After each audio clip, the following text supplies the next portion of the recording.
Thuglife opens with a gang leader, named Saktivel, solemnly standing in a field, musing about death and how he has been shadowed by Yamraj, the Hindu god of death and justice, for ages. From there, we are hauled through revenge acts and philosophical showdowns. After this prologue, the film begins with a monochrome Old Delhi in the 90s. We learn that Saktivel, a crime lord, rules a section of Old Delhi with his elder brother named Manikam. Their chief rival is Subordinate. The scene begins with a parley between Subordinate and the brothers at the latter's place. But the parley is a ruse, for as soon as Subordinate leaves, armed police, presumably on his payroll, enter the premises and there is a shootout. And that shootout in the past has ramifications in the present. A newspaper delivery man was killed deliberately by somebody from Saktivel's camp, later suspected to be Saktivel himself. The poor man's children, a girl named Chandra and a boy, Omaran, were separated. Saktivel narrowly escaped with the help of the boy, using him as a human shield. And just like that, a bond was forged between the gangster and the boy. Omaran grows up into a trusty sidekick and enforcer of Saktivel.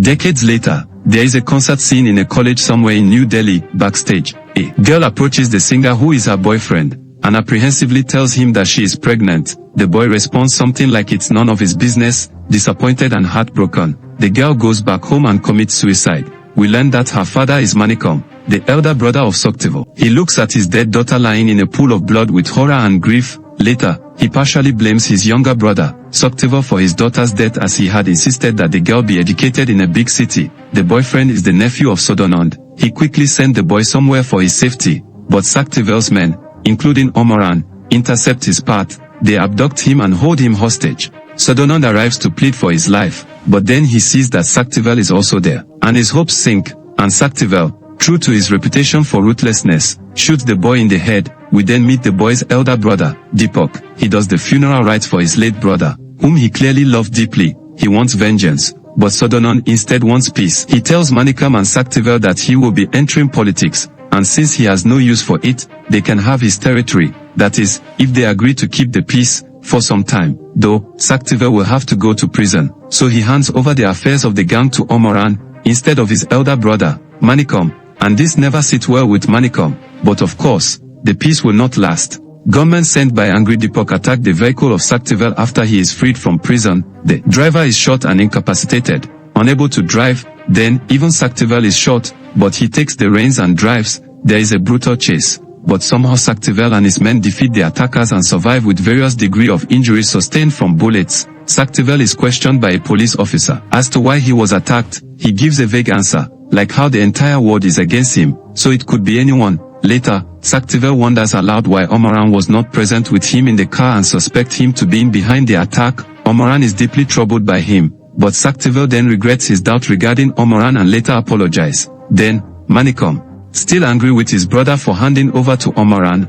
and other members of the gang begin to manipulate Omaran. They suggest, but do not outrightly say, that Saktivel killed his father, the newspaper delivery man. They say that he knew the man on the other side of the door was an innocent man and not one of the attackers, and he still fired his shotgun. Convinced, now Omaran is not just resentful for being suspected of betrayal, he's also vengeful against Saktivel. Saktivel, Manikam and others are traveling to Mount Kailash, but Saktivel's wife, Javi, has her suspicion against the trip that is a stratagem to keep her husband vulnerable. She warns him against embarking on such trip, but Saktivel doubts her fear. On their way, as the car stops and everyone goes out to pee, Saktivel takes a walk. He does not suspect anything. As he enjoys a stunning view at the edge of a cliff, he turns to find Manikam and other gang members staring at him. He must feel like how Julius Caesar felt as the senators just before they stabbed him. They attack, and he is shot, and tries his best to fight them off. But then, Omaran arrives, and he hurls him over into the drop below. He falls atop a frozen lake and sinks. However, he survives. Without his assailant's knowledge, we see him taking the bullet lodged in his stomach with a painful grunt. He even survives an avalanche. Then,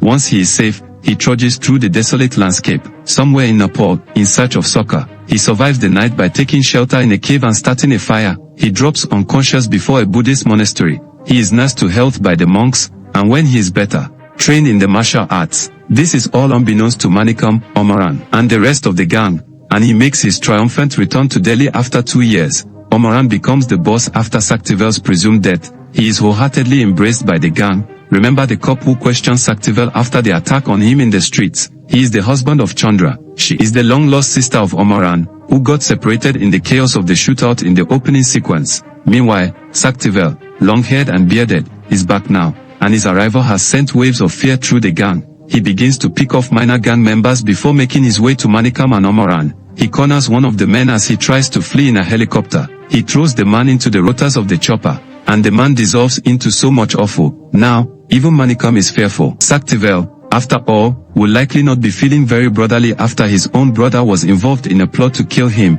Manikam urges Omoran to do something, otherwise they will all perish before the year is out. Omoran sends men to kill Saktivel before he can reach them. The man finds Saktivel in a train station. There is a brutal fight, and Saktivel makes short work of them all. He is taking no prisoners. He seems to have learned new tricks from his Buddhist caregivers. He kills their leader with brutal knife stabs all over his body. We learn that Saktivel's estranged wife searched for him when he was gone, but her pleas were not heard. She was one day struck by a speeding vehicle, and while she survived, she has lost all her memory. When Saktivel goes to his wife in Goa, but does not recognize him, he is heartbroken. Saktivel's paths cross with the cop who questioned him after the attack on him. He asks for 2 days of immunity from the police and in return promises the contact of every bureaucrat and politician who is in his control and corrupt, on the southern side of the city. The old gangster dies. This leaves Deepak in charge. He learns from a police officer that Saktivel is in Goa. Now, the stage is set for a three-way confrontation. Saktivel ambushes Manikam on a bridge. He then pushes him into the water and shoots him as well.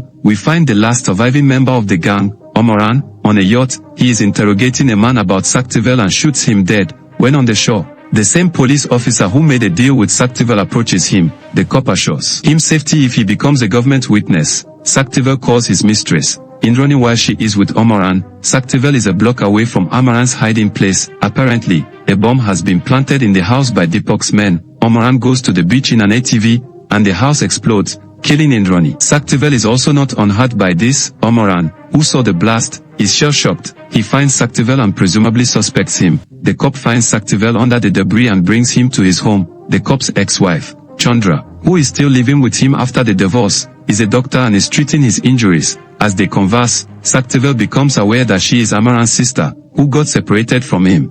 Meanwhile, Deepak has his men bring Omoran to the same place where his younger brother was killed by Saktivel, but Omoran fights them off. Even as his hands are tied, he beats them all up including Deepak, frees himself, and escapes. Saktivel is ambushed by Deepak's men in the cop's home, and he fights them despite his fresh injuries and even fresher stitches. The two scuffles happen. At the same time, Saktivel calls Omoran for one final confrontation on a rooftop. He does arrive, and there is a savage hand-to-hand fight between them. Both are incredibly vengeful for the wrongs, perceived or not, done by the other. In the end, they are both totally knackered and unable to go on for long. Omoran points his pistol at Saktivel. Saktivel insists that it was not he who killed Omoran's father, and he was lied to. Then Chandra is here, looks at Omoran and Saktivel from below. Emotional, she runs to her brother, but Deepak is here to play spot. He attacks, and Saktivel shoots him dead. However, Omoran is also shot and succumbs to his many injuries. He dies even as his sister looks with grief. A voiceover from Saktivel announces how death has always followed him. His mother died in childbirth,